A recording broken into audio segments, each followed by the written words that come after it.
Remember in the beginning I told you that your brake pedal is attached to a rod that goes to the servo, and then it goes back to the back wheels. What that rod, through another linkage, it goes to this. These are there are some mechanical expanders in here, which are part of your parking brake and also part of your brake feel. If you watch this, I'm going to move it. Watch it expand it. See that? There's no hydraulics involved in that. And that, see how that moves that out? You've got back here, you've got like a wedge plate with some round metal, and it pushes those out. See that? So you say that's the parking brake? And your brake pedal, that's your feel. So if this is out of adjustment and the servo is out of adjustment, your brake pedal will be real low. These are all critical adjustments. Okay, so this was in all silver clouds and going, I mean, this particular system. This particular system came out with the silver cloud. Okay. They had similar systems without the hydraulics on the cars before that. The Mark 6, Silver Wraith, all that. It's very similar to this, it just doesn't have hydraulics. So are you saying these rear brakes are mechanical? There's no hydraulics involved? No, there's a hydraulic piston here too. That's what it looks like. Yeah, there's a brake line going to it, and when the master cylinder, the upper, the big one, is applied, these pistons will move out. So does the hydraulic override the mechanical? Well, it's independent. It's independent. It is. So basically, because this part right here, the mechanical part, is only going to go so far. You've got this far from the floor. That's as far as that's going to go. But the hydraulics will go further. Okay. You get the benefit of two braking systems. Well, somewhat. If you had to rely on these little expanders to stop the car, it doesn't work very good. It'll hold it if you're in a parking lot. So in essence, almost like a two-stage kind of mechanical kicks in first, and then the hydraulic comes in second. No, what it is remember how the servo, those two rods had to go to expand that thing? This is what supplies that, because when the mechanical part goes out to the drum, then your brake pedal pulls that rod and applies the clutch, the servo. Okay, so that's basically all this does. This is not really a stopping thing. That gives you the firmness in the pedal, and that's what allows it. Remember how Mark, when I'd pull on it, he didn't hold it tight? That's why this is so critical, this adjustment. It has to go out tight so that it can apply the servo, and then everything else will come into action. So how do you balance between those two? Because it's going back to what he just said, the servo movement and the actuating of those arms is what's making the hydraulic, the master cylinder actually do the hydraulic aspect of it, but you got a mechanical in parallel, it seems like. How do you balance which one is doing the most work initially? How do you balance it?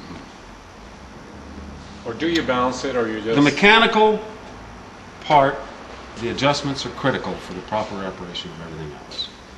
As far as the hydraulic part, the front wheels, we'll go up here, we'll look at these, you can't adjust them. Earlier cars had adjusters, so you'd have to occasionally adjust the brakes.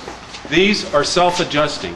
It has a little, they're called shake back washers, I think. It's a little spring-loaded pin here, and you see how that slides there?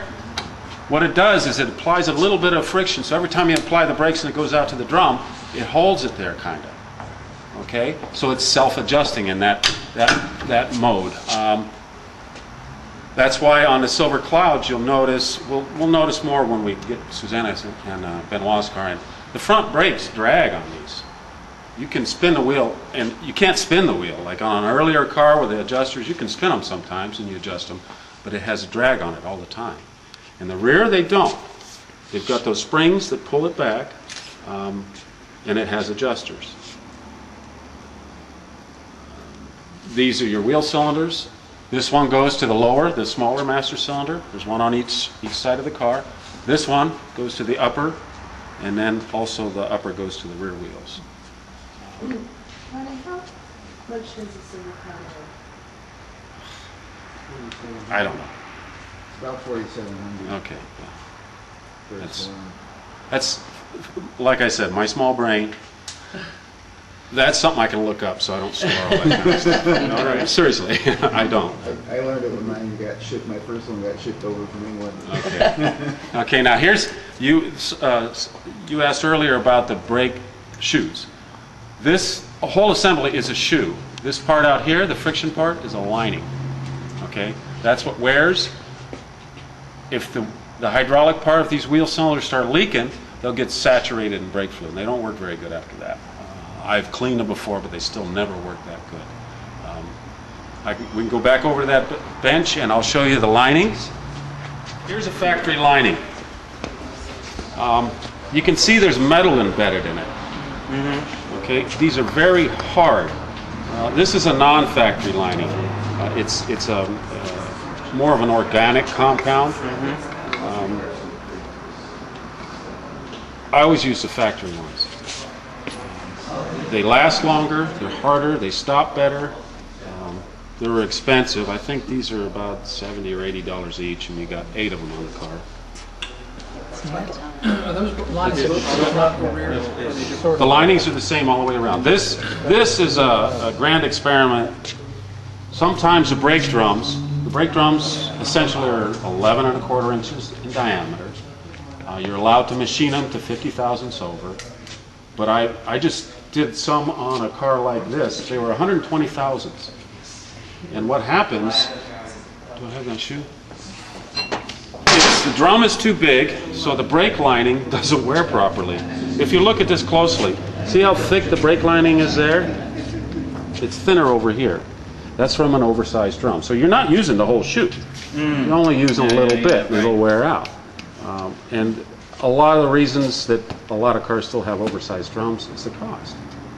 $1,800. Well, I don't know when these aftermarkets came out, but they're a godsend, actually. So anyways. The reason why I asked that shoe that's mounted on the backing plate now it looks much thicker than the lining. So do you ever have a situation where the non-factory ones, the drums won't fit over them? Because it's considerably thicker. Well, there's a reason for that. Because of the cost of the drums, thicker linings will go to the bigger diameter, and then you arc them to the proper diameter. Which arcing is when you use a machine, which are illegal, and I don't have one. That's right. It's Ronny Shaver. But you grind the shoe. You actually grind it to fit into the drum correctly. As you can see, this one's pretty gouged up. This went metal to metal. See how it's all ruined there? And if you look closely, if you guys want to get closer, there's a gap here between. See, the lining touches out there and out there, and not in there. Right. The brakes don't work as good, and they'll squeal unless you get that ground to the perfect diameter so it fits perfectly. And plus, they work a lot better when the whole shoe is being used instead of just part of it. Why would that be illegal? Not that you would have a Because OSHA, asbestos, grinding, airborne. Ah, I see. Okay. Here's a tool that you use to check the diameter of drums. You have to set it to the right setting. It's already set at 11¼ You stick it inside the drum, and then you work it back and forth. And factory maximum permissible is 50 thousandths. And if you look at the needle here, this shows it's right at 50 thousandths. But this drum has to be surfaced to be usable, so it's way over already. So you would use a thicker lining? I would put a new drum on. In this business, there's right ways of doing it, and there's cheap ways of doing it. And for me, the brakes are probably the most important thing on the car. If your engine dies or it blows up, you can't go, you can't get killed, you can't hurt anybody. But if your brakes go out, it's not a good thing. So that's. If somebody brings in a car and says, no, I don't want to spend that, can't you do it for this? I'll just say, no, just take it away. I'm not going to do it unless it's right. For brakes. So, the brake linings are riveted on. Very similar to that, only there's no nasty spring thing to grab you. Original linings, when they first came out, they were longer than this. This is the modern version. Did I give you that sheet with it showed the So the position on this can change because the earlier ones had longer. This one's longer, right? Yeah. So it's much longer. There we go. So there is a proper way to put this, and it's on that diagram thanks to Mr. Herman Albers years ago. So I think it goes towards the trailing edge. You want it, so when a brake on a wheel, when the drum is turning here, you're going to have a direction, normal forward direction. So I think it's cocked this way. I always have to look at the picture because I forget. But so as you can see, this one's a little bit different. And they did that for squeal, supposedly. So anyways, I won't do my balancing act again with the shoe, but I can do it pretty good. Done it for years. Any questions on the brakes, shoes, and wheel cylinders? Any questions at all? So squealing is it's not a safety issue. Not normally. Scraping noise would be bad, because that means you're... But your brake could possibly squeal without being an indication that they might fail. Modern cars with disc brakes and all that, they'll squeal a lot of them will, and then some of them have a little metal tang on them, so that when it gets down to a thin state, it starts rubbing against your rotor, and it makes you think, oh, my brakes are bad. There's a reason for that. So. Do you do? One of my brake drums seems to have a slider of validity. Can you grind them? I can grind them, but it's not very much. I hate grinding brake drums because of the cost, and you don't have much to work with on those. Okay. All right. Is there any way to know when your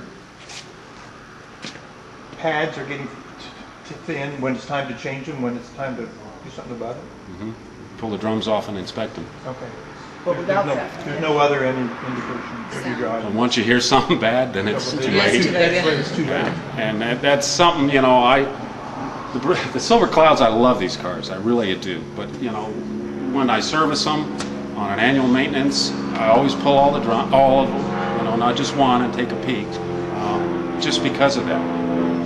You never know what's inside there. Leaking, brake fluid, real thin shoes. So how about if we get that pretty green car in here, get it up on a hoist, and I'll start showing you some of the adjustments.